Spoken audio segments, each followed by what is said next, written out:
Yo, what's up, African Fight Fam? Good afternoon, good evening, wherever you are in the world. Welcome back to the African Fighters Podcast. I remain JB, aka JB Abuki, Jibril Aminu. Well, today it's a full house again. Last week was quite exciting, and I promise today is equally or even more exciting than last week. So I'm going to introduce the panel one by one. So first, due to popular demand, or basically him having a good time last time, he said he was going to come back again. Ladies and gentlemen, from Lagos State, Nigeria, he is the chairman, CEO of Combat Sports NG. He is also a COO of many, many things.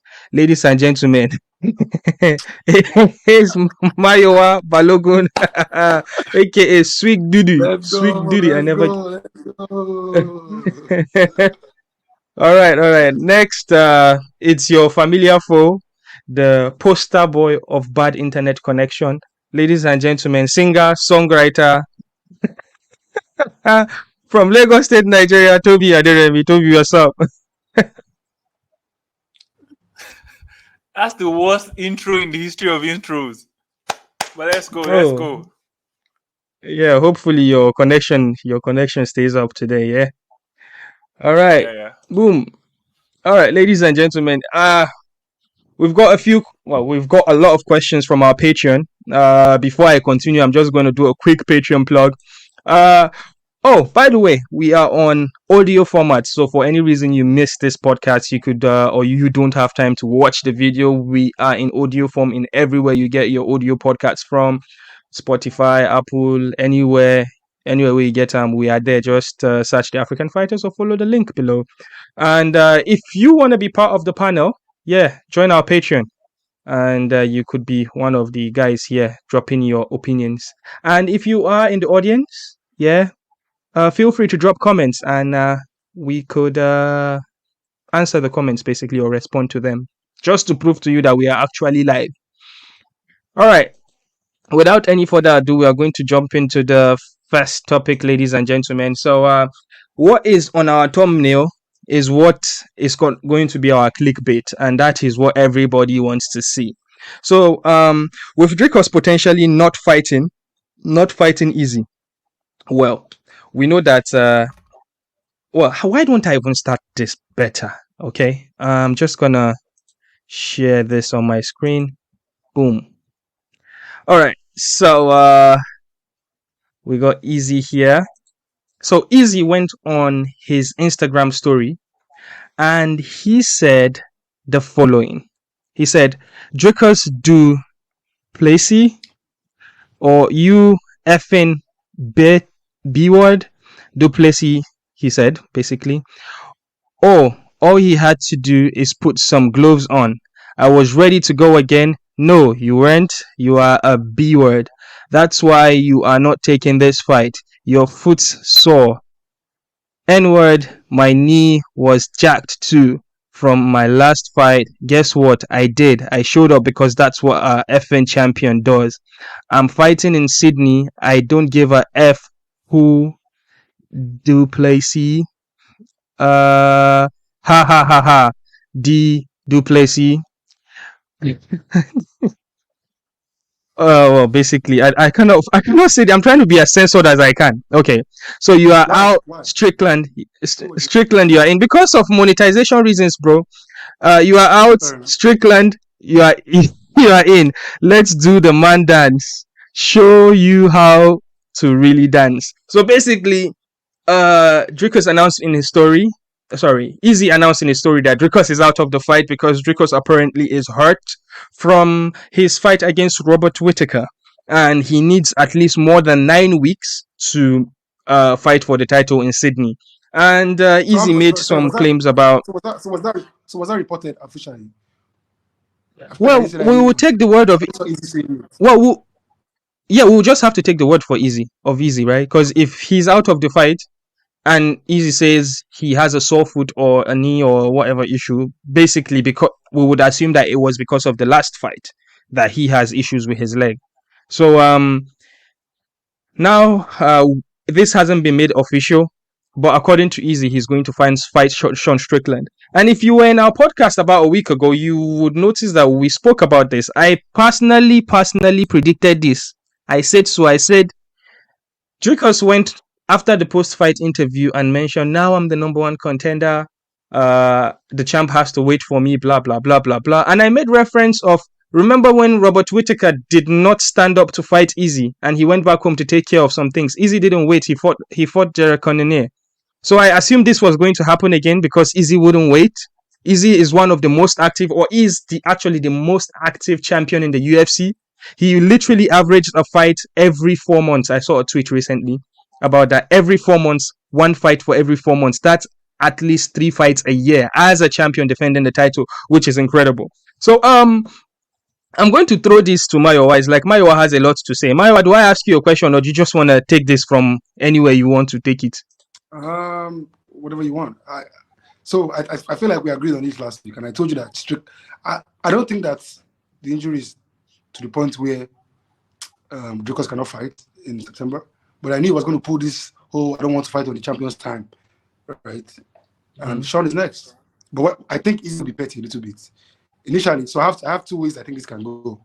I'm not sure which one is going to happen, but I think Izzy fights September, and if he fights Dricus, he'll fight again in December or January. This is my first option that I believe can happen, right? Second thing I think can happen is that Izzy will fight in September, and potentially he will call out Jiri for the vacant title at 205, and he'll make that fight next. Possibly. That is some nice prediction. I never looked at it that way. Well, if you did not hear Mayowa, let me reiterate what he said. Izzy would fight Strickland, beat Strickland, grab the mic, and for continuity purposes, call out Jiri Prohaska to come and fight for the vacant light heavyweight title. This is because we are assuming that Jan Blachowicz versus Alex Pereira is not for the light heavyweight championship. A lot of things will have to play before. Yeah, we'll get to that. We'll get to that. But Toby, do you agree? Or what's your thought about this? You know what? I think I agree with Mayowa a little bit. I know that we've agreed that Dricus will probably not fight. Won't be ready to go in September. I don't think it's because of saying he doesn't want to fight on the champion's term. I think if you're going to get one shot at the title, you need to take your time. You need to be ready. You can't have any doubt in your mind when you step into the octagon. And I kind of agree with what Dricus is doing strategically. But moving past that, I think he'll get his shot because if you watch the interview, I think it was sometime yesterday, I don't know. But the plan is for UFC Africa sometime next year, mid next year, right? Mid next year. I think if Izzy wins against Strickland, which is very likely just because of the style, I think we might see UFC Africa Dricus versus Izzy next year, middle of next year. That'll be a boring fight. Just so you guys know, Strickland is going to be a boring fight. So just prepare for that. Yeah. Well, I think we'll cross that boat when we get there, but I don't think it would be as boring as you think. Strickland fancies himself to be a striker. He calls himself the best boxer in the UFC. And I think Izzy is going to pick him apart with the legs because Izzy will just keep the distance. And I don't think it will be as boring as you think it would. But Easy, maybe not boring, but easy. But another moving particle here that we are not mentioning is that Khamzat Chimaev is going to fight Paulo Costa, right? If Khamzat Chimaev beats Paulo Costa, Dana White loves Khamzat because he does bring good money. If he beats Paulo Costa, he jumps into the rankings of the middleweights as well, as he's already in the welterweights as well. And he can lay a claim to he wants to fight Izzy, and that could tickle Izzy's fancy. Izzy, just they wait for reason. It's just like the Michael Jordan syndrome of just give me a reason, That could happen, right? I know we would never see Izzy versus Paulo Costa again because of how the last fight went. But do you think that if Khamzat Chimaev beats Paulo Costa, that derails Dricus's chance for fighting for the title next? Or do you see a place where there will be like, okay, now Dricus fights Chimaev, why Izzy goes up to light heavyweight, takes a voyage to light heavyweight and come back. Meanwhile, while you're waiting, just fight Chimaev so we can solidify you as the number one contender. Do you see there's a chance in the world that anything like this will happen? Let me go to Toby first. That's a very interesting question, if I'm being honest. I think it's possible. I think Dricus might be unlucky enough to be the guy to fight two number one contender matches. Difficult ones, in my opinion, very difficult ones. I don't necessarily agree that if Chimaev beats Paulo Costa, he necessarily deserves a title shot, or even a number one contender fight. I think he needs to do his work in that division, go past 2-3 different people and then we'll consider you for a shot. But that's just me. That's not how Dana thinks. Dana thinks about money, and if we're coming from the aspect of money, I think that fight will sell massively. So Dricus might just find himself in that sticky situation where he might have to, prove himself again. And even though that's not what I want to happen, it's very, very possible. Passing this to Mayowa, what do you think about basically Khamzat Chimaev raining on Dricus's parade? So I don't think it's tricky. So Khamzat and Costa fight October 21st. At that time, Izzy should have beaten Strickland already. I think Izzy fight 2 fights before. He's going to fight 2 fights in the next 6 months. Right? Sorry, somebody's calling me. He's going to fight twice in next. He's going to fight September, and I think he's going to fight in December, January. I truly believe it. Now, depending on how UFC Africa ramps up, he might fight 1 fight. Like I said, he might go up to 205, right? Fight Jiri or whoever is there, and then ready to fight UFC Africa against Dricus, right? If they are saying, I think mid-2024, end of 2024 at some point, I think they can easily keep Dricus on ice. He doesn't need to fight any other fights. He has beaten the number one guy who was a dominant number one contender. It wasn't one of those ones that he was one that was beating everybody else in the division, right? So Chimaev, I think if Chimaev wins against Costa, they will put him against Robert or Cannonier, and then he's gonna fight Izzy after that. So I don't think he's gonna go from Costa to a title. Except Izzy calls him out. Izzy is a crazy guy. Izzy might just say, I want him right now, and they'll make it in January or something crazy. But I don't think that he's gonna get the shot from Costa. I think he's gonna have to go through Cannonier or Robert again, and then they'll make that fight. I think my thoughts basically. I was asking questions, but I didn't share mine. I think Dricus will stay on ice. I think he's not in a rush. First of all, I would say he's financially stable. I see him doing a lot of PR work in South Africa. He's on billboards. He's repping the Springboks and all that. He's even flying South African flag when Springboks is quite popular among the South African crowd. So I say he's doing all right. He's got his gym. He's got affiliation with some moto. I don't understand what that was about, but like he's doing all right.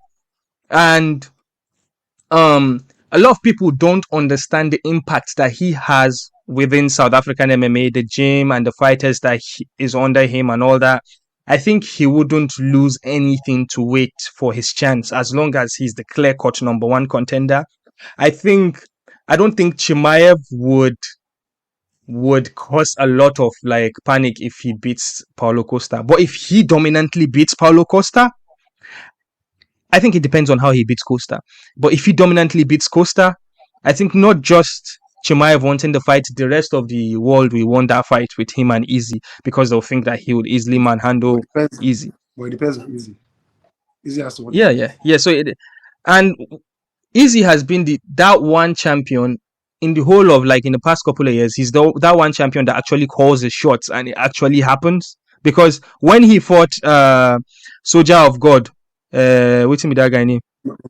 Romero. Romero. Yeah, when he fought Romero, Romero wasn't the number one contender. He called for it and he got it. When he fought Jiri Cannonier wasn't the clear-cut number one. He called him and he got it. The only time that he didn't get a fight after calling it was he wanted to fight Dricus, but but obviously he had to fight Alex Pereira. He called for Alex Pereira too. So, yeah, I think Dricus would wait, and I don't think there will be something too dramatic that would happen to stop that fight. But we're going to talk about UFC Africa. Speaking about UFC Africa.